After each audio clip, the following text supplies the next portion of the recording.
Hi Tom, this is your new 7 MWR with the Engcon tilt rotator. First one with EC oil so far.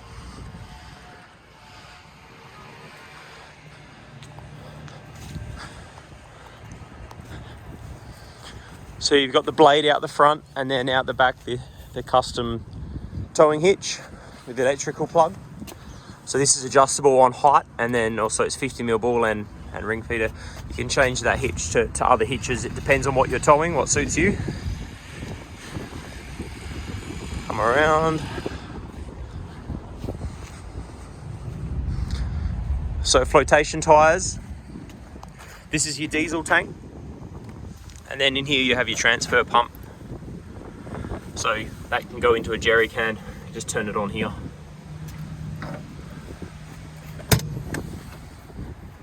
So under here we have a couple grease nipples.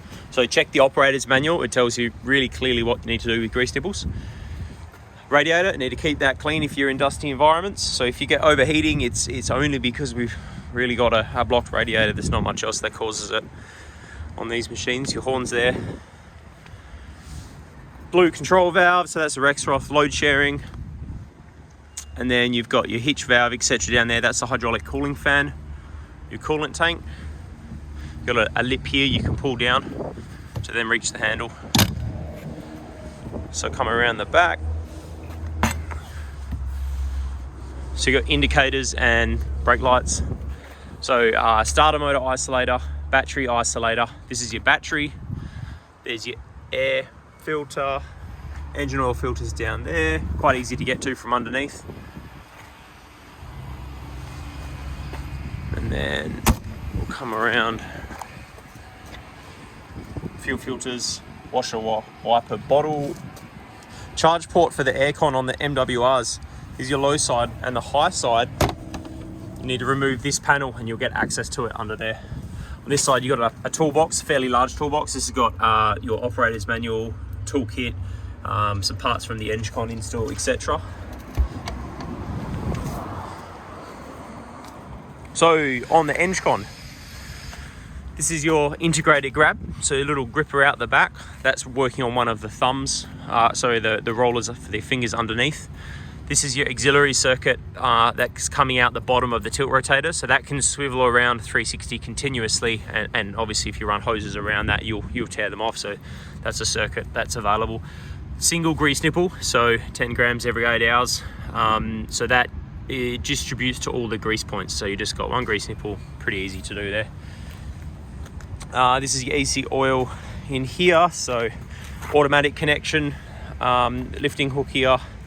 Don't need to do anything there, that's quite simple. Just make sure you keep those blocks clean. It comes with covers, I'll show you those in the cab there. So if you're not using the tilt rotator, you can put those covers on to protect that block. So coming up onto the dipper stick here, this is your main auxiliary circuit, which is teed in for the Engcon. So you can use either the tilt rotator or you can use the coupling.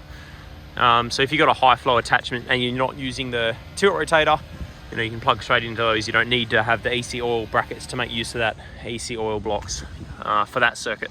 This is your second auxiliary circuit. So that's low flow for maybe a rotator on a grab, but you've got a tilt rotator. Around here, same deal, main circuit, second auxiliary. This is a case drain line. So if you're running any skid steer attachments or mulchers, etc. that need a case drain, that's what that's for. Emergency stop there on the outside. All right, indicators, forward facing lights, etc. This Engcon up here, this light module, so it has a sensor in the front and the rear of the hitch. So if you've only half hitched the bucket, this will be flashing at you. Quite a good safety feature. You've got a door here that opens for when you're on the road.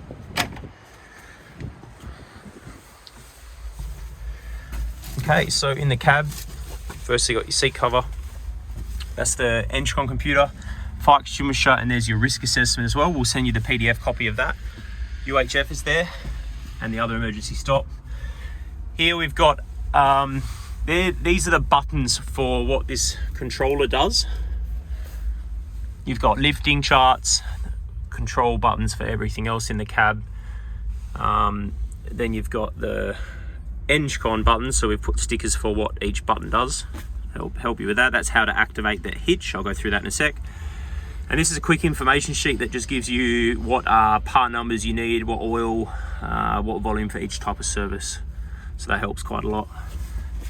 So you've got your screen, park, digging, road mode. Start stop button, key. This is your blade lever, so you don't have stabilizers on a 7, so you don't need to worry about it. It's just up and down for the blade. This is your control pad. Aircon settings.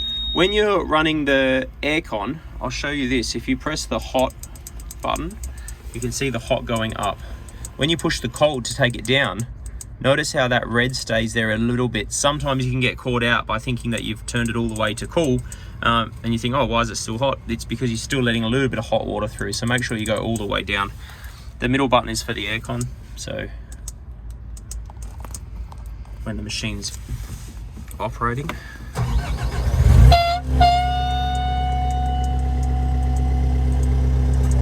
aircon on. You can see there, see that little blue? That little bit of blue, make sure you go across all the way down so there's nothing in there. Even though it says it's blue, that's still a little bit of heat. So aircon. Cool. Then we got the radio here.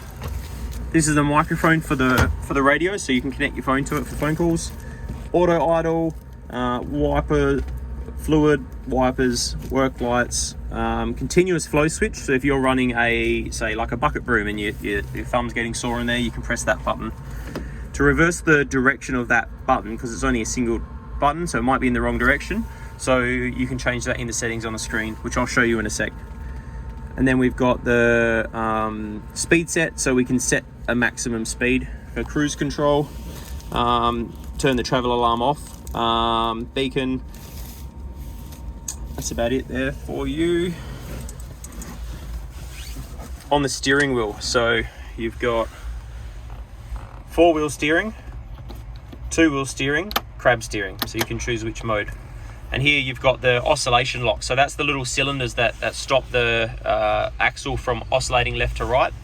So on automatic, it means the lock is on when the brake is on, and when you take the brake off, the lock comes off. That's a pretty good way of running it, but if you want to override it, you can put it to locked.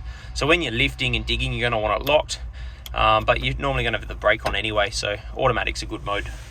And you got your indicators, hazards. This pedal here is for the middle cylinder when you're in manual mode, but I'll explain that in a sec. And this is your brake pedal and accelerator pedal. On the accelerator pedal, there's 2 modes. Either you can run the revs with the rev gauge, which is this knob to turn, or you can use it off the foot pedal, and I'll show you that now. So right now, we have it set to the,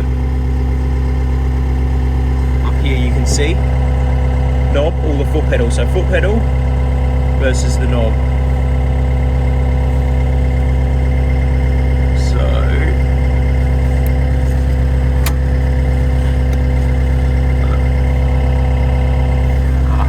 Put this armrest down will help. Okay, so on the knob, when we turn this, the revs come up, revs go down, and the foot pedal is not doing anything. So what we need to do is press this middle button once, and you see the symbol goes to foot pedal. Now we got foot pedal. And then over on this side, we have the red hitch switch. That's for the top hitch. So that's for this hitch up there, the top one. This is if the alarm's going off because you haven't got something connected, you can just hold this button down and it'll cancel the alarm for 3 seconds. That's on the top hitch circuit. This is your ENGCON hitch. So what you need to do to take attachments off the bottom of the tilt rotator, you need to hold this down like that until the light's lit up. And then underneath here, there's the pinky button. You need to hold that in with this pinky. And while you're holding that in, you activate this slide switch left and right, which will activate the hitch cylinder, and you'll see that little orange tongue moving in and out. And then after you've picked up your attachment, you need to come in and turn this off. If you leave that like this, and when you turn the machine off, when you turn the machine back on, the ENGCON computer won't be so happy. So you need to turn the machine off put this switch back to where it needs to be and then turn the machine on again, something that we've picked up on. This is the driving direction inversion. So if you're driving over the other side of the machine a lot, you just flick this switch and it will make the steering wheel and the FNR switch, which is this one, we'll come to that in a sec, feel like it's the right way around. This is a bucket direction inversion. So with the skid steer bucket, you know, as you pull the joystick in on a skid steer, it comes up. On an excavator, as you pull this in, it comes the opposite way. So this just switches that direction. This is the boom control. So automatic mode, what you do in automatic mode is it couples the dipper stick and the middle cylinder together on this joystick, so it feels quite normal. So when you go backwards and forwards on this joystick, it'll stretch out and in, and this will do your main boom coming back and forth. So that feels quite normal. If you want to dig like that, that's good. And then if you need to adjust, so if you have it all the way in and you want to just go up in the air, the problem is in automatic mode, to lift that cylinder, it also sends the dipper stick out. So what we do, we've got this button programmed, hold this button in here while you're doing it, and you'll notice this joystick now does the middle cylinder, and as you're holding that button in, this joystick will only do the dipper stick. Very, very handy feature to have. So keep that in mind for when you're using pallet forks or when you're working in close to the machine, such as the skid bucket loading trucks, etc. On the joystick, we've got this selector switch. So this selects between the offset boom and that second auxiliary circuit. So you just choose which one you want to operate. Then it uses the roller on the back here to actually operate it. So you just select it and then go like that.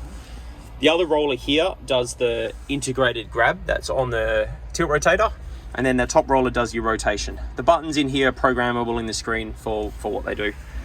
Over here, you've got FNR, so forwards, neutral, reverse. You can't start the machine in forwards or reverse. It always has to be neutral. So try to get in the habit of when you park the machine up, put it back into neutral. Underneath here is that button selects, which we know about. This is your seconding, the auxiliary circuit on the bottom of the engine, so the second extra. And then this is your tilt. Other buttons here, so you've got this button which is your speed limiter, so you can adjust the speed limiter. So we'll turn the speed limiter on and you'll notice the screen went to a 10. To adjust that, push this down and you'll see it starts flashing. Then when you turn the knob, so like that, you can increase it or decrease it. 10's a good sight speed. You can change it to what you want. Press the knob down to save and you see that the 10 went solid. This button is your oscillation lock, so you can manually override that oscillation lock. So you see here on the screen it's highlighted, so even though we're in automatic mode and it's on because the brake's on, if I take the brake off it goes off. You can see on the screen, put the brake on, it comes on. We can override that by pressing this button and forcing it to stay on. So if we want to travel a little slowly along while we're holding something heavy, you can override that with this button. Okay, mate, that's pretty much everything. I'll show you just quickly, come into the settings. So you press this button. Remember these buttons, the symbols up there show you what they're for. And then we want to adjust the auxiliary flow for something. We come across, we pull the knob back, and then we've got EngCon set up. You can set up multiple different attachments in there. So it depends on what you want to do with your attachments. And then if you get fault codes, to read them, we just scroll along into here, push down on the knob, push down on the knob again, and if you have any fault codes, they'll be listed there. All right, I'll do another quick walk around for you, and then we'll get it on its way.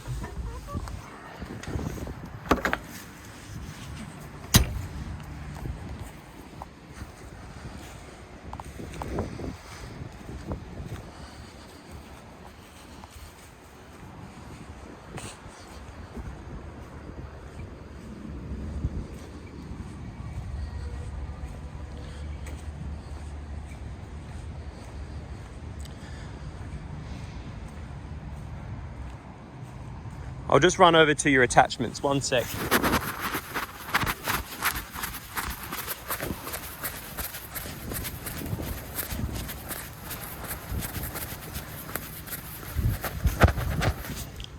So, skid bucket with a bolt-on edge. Pallet forks are in there, 300, 450. There's your 600, that's the pallet fork frame. Auger bracket, and then your 2 weld-on brackets. And then you've got the grading bucket and the tilt rotator on the machine. The filters will be in the cab. Okay, thank you very much, mate.